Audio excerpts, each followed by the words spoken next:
Hi, my name is Bella. My husband and I have been married for 2 years. I had a terrible time finding love until I was 27 years old. I went to an elite middle and high school for girls only, and then I went to a university for women only. After I graduated, I got a job as a receptionist at a big company. As you might expect, all of my coworkers were women. For most of the people in my social circle, business leaders would ask them to parties, but not me. I never went to those kinds of events. It was easy to understand why talking to guys made me so nervous that I couldn't even speak. People often told me how nice I looked, and I was asked out a few times. There were some nice guys at dinner, but they always told me, "You're pretty, but there's not much else to you." After that, it happened. The door to my fate opened. Can I ask Bella to go on a date with me? This is what Lex, who worked for one of our clients and always checked in at my desk, told me. Since he would only give me his contact information, people around us thought we were dating, but it wasn't true. I just smiled at him when he tried to start a conversation, like I did with everyone else. I really thought I would always be single, but when he told me, everything changed. May I suggest that we begin our relationship as friends? That was my answer. Got off guard. He nodded so excitedly that it looked like his head would fall off. He smiled as he walked into the office. I had never done that before. Guy questions like, "Want to have dinner?" had always been the norm up until now. "Free tonight." But when I was with Lex, I didn't get that sense. I only felt love. I was so happy. I went on a few dates with him, but I was still nervous and didn't talk much. The moment I knew he liked me for who I was, I knew. Is it possible for you and I to be together? To the point of tears, he was so happy. All of this took place on Christmas 2 years ago. At that moment, I was very happy and thought I would always have someone so loving in my life. But there was a hole in his armor when his business failed. Now it's been 2 years, and I'm 29. "Lex, you should probably wake up now," I told my husband, who was still asleep. Then I put on my shoes and left the house. I'm the only one making money for our family right now. My husband's business went out of business 6 months ago, and he hasn't had a job since. It's been hard for him to find a job. This business is in a bad field, and the economy is also bad. Sometimes he gets an offer for a job that pays only $2,000 a month, which makes it hard for him to commit to a new job. Even with all of this, I still support him. Our love isn't so shallow that it would fade if one of us lost our job. My pay has always been pretty low. We've never lived a fancy life. We rent a 2-bedroom flat that is more than 30 years old. It's a 30-minute walk from the train stop, and the building isn't safe. But I was ready to give up a lot of things so that we could keep living together. I thought my husband might still be upset about his company going out of business. He had a few job offers, and I waited calmly because I thought he'd find a good fit and feel better. But my hope was short-lived, and he kept getting worse. Even taking out his anger on me by raising his hand sometimes was a sign of his stress. He didn't leave any permanent marks, and I thought he must be hurting more than I was. So I put up with it because I wanted to help. Then, after a few days, he finally got a new job. He quit the business he was in before and went into a whole new one. He took the job because the new place was ready to hire him, even though he didn't have much experience. I felt better when he got it because I knew I wouldn't have to be his hitting bag anymore. I thought he might be getting violent, but it looked like it was just a phase. He is now working hard at his new job and was even given the title of team leader. It's been a year, and I just turned 30. I was excited about having kids soon, but the loving man I married didn't seem to be there anymore. I told you I liked toast. Now tell me why you made pancakes. Also, take out the pit if you're going to serve fruit. Little things started to make my husband mad, and he started saying mean things. "Really, do you need to talk that way? Lex, you're an adult now." I snapped back. "Take out the pit yourself." I was getting angry. In response, he hit the wall with his hand, which scared me. I don't like to argue, but I know in my heart that what he's doing is mental abuse. Recently, I've tried not to upset him, but we've been fighting a lot, and I'm tired of it. When he took it out on me, that's when I lost it. It looked like the stress of his new job was to blame. Soon after, he was made team leader, which showed how good he was. Now everyone tells him he's going to be a department head very soon. He couldn't handle the extra stress, so he started hitting me, who was an easy target. In fact, I quit my job at 30 to stay at home and raise my kids. When I got into my 30s, I'd always planned to quit my job as a receptionist and do something I really enjoyed. Since my husband knew this, I stopped at age 30 as planned. He doesn't seem to like it though. Women need to work too these days. You should know that my pay is enough to take care of both of us. Do you even value the people who have taken care of you? He moans while he eats, then gets his bag and goes to work. I was there for him when he didn't have a job.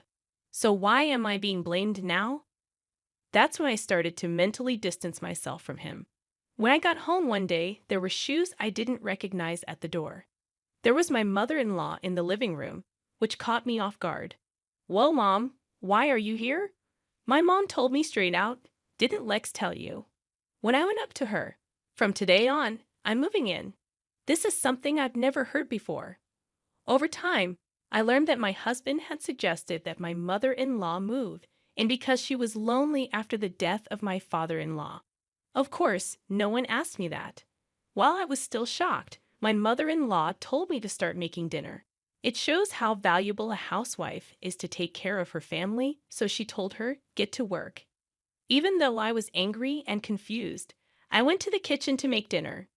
Then Lex's mother-in-law came in and said, "Lex hates burgers." The food was almost ready. This is rubbish. The dish was almost done when she threw it away.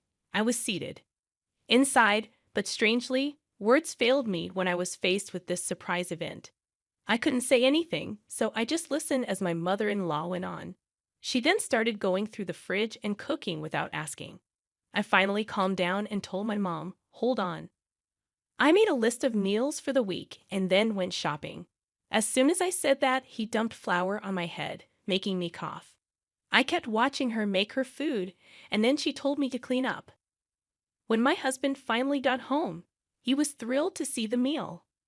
"Yes, this is the kind of food I want. It's better to eat fried food than salad." He walked past me and happily sat down to eat with his mom. My heart felt like it had been smashed and black ink had been dropped on it at that moment. Following that, my mother-in-law continued to bother me every day, and my husband continued to hurt my feelings. I felt like I didn't belong in this house, and even though my husband wanted to be close to me, I couldn't because of the situation. As a 30-something woman, I have been putting off having a child because I don't want to have a kid with this abusive man. The last straw finally broke.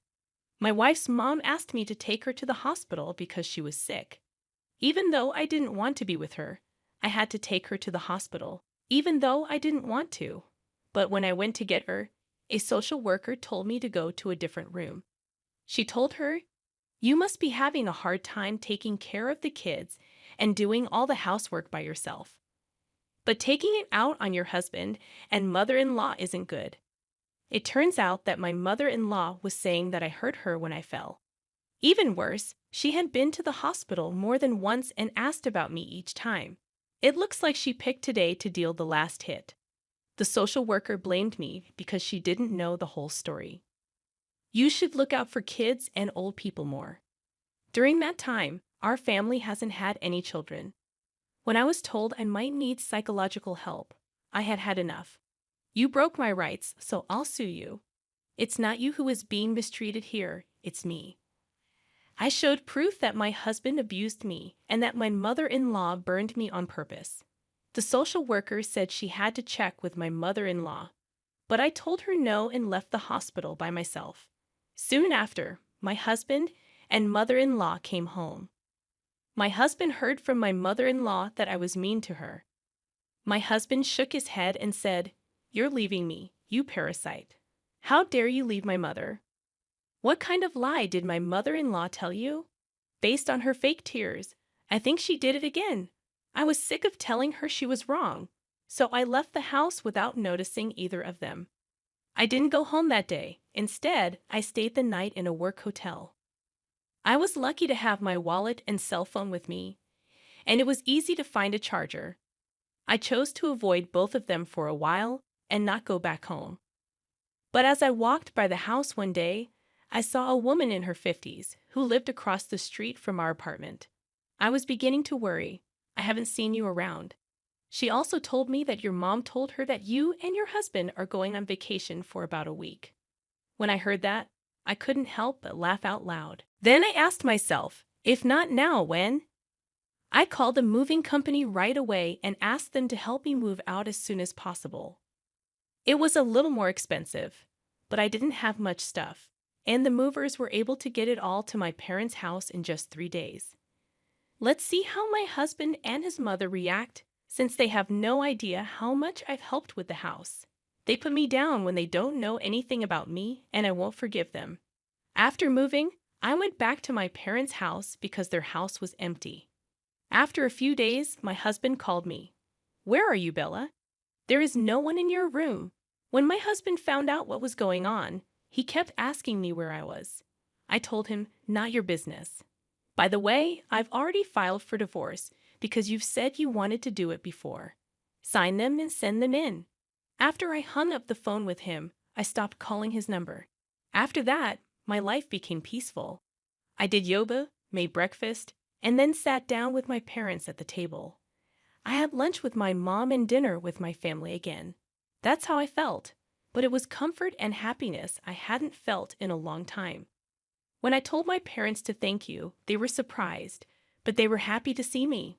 When my husband found out I was at my parents' house, he waited nearby for me.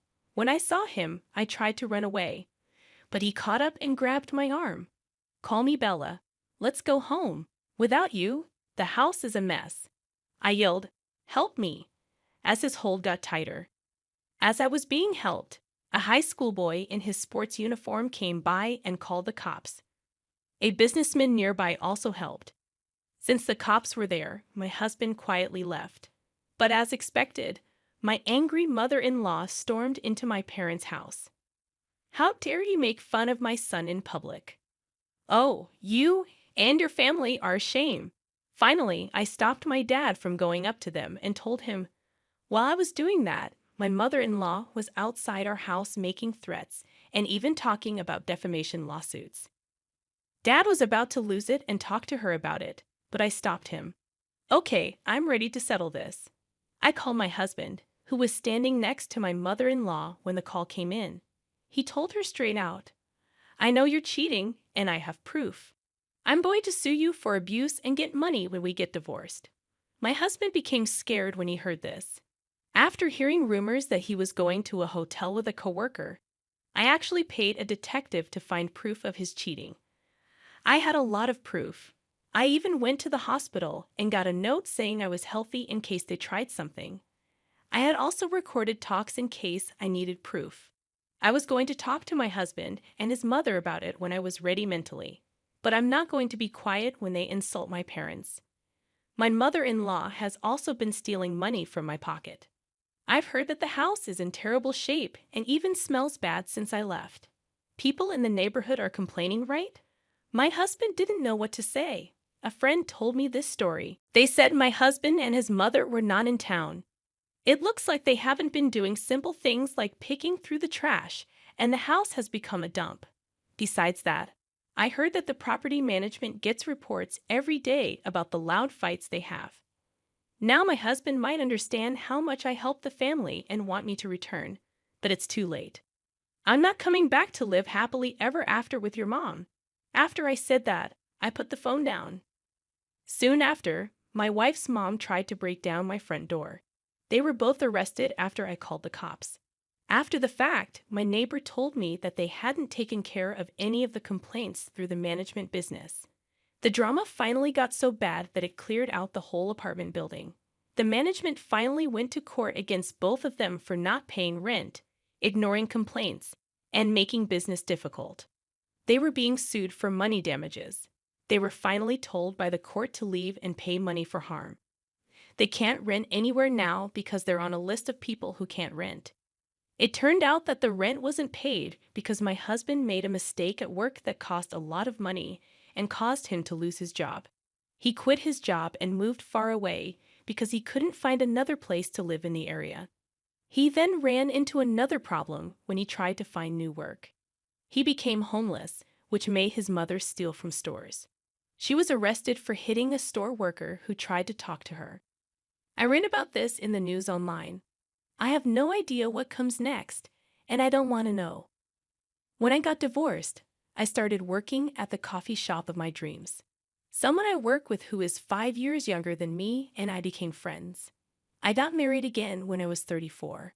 We opened our dream cafe when we were 40, and now I'm pregnant. I'm pregnant at a late age, but I've never been happy.